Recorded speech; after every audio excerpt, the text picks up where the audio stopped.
Yeah, I think my favorite story was you would call and scream at me because I was like, Mom, I need to buy some chicken. Can I have some money? And you're like, what are you doing?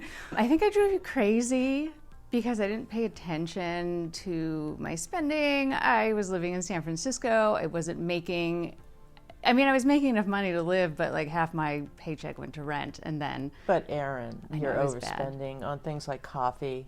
And going out to get drinks that in San Francisco, of all places. Well, I was in my 20s.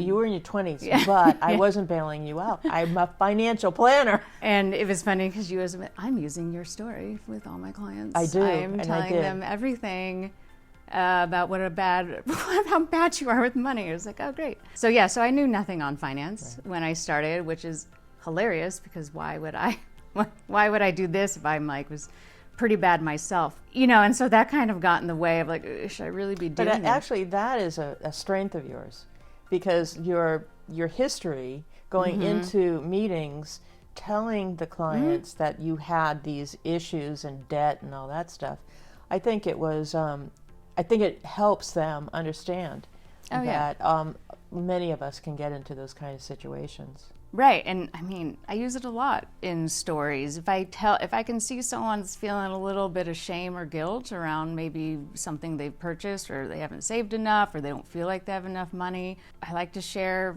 my own personal stories because even financial advisors aren't perfect. No, they're not, yeah. Right, so, and then that piqued my interest in diving even further because that's just what I do. I like to analyze everything to death. I don't know what I was doing to find it, but I noticed that financial psychology was becoming something new in this field, and it's still new.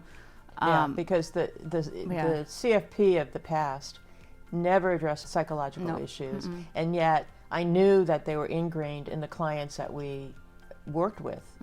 It's all about psychology. It's all about how they look at money.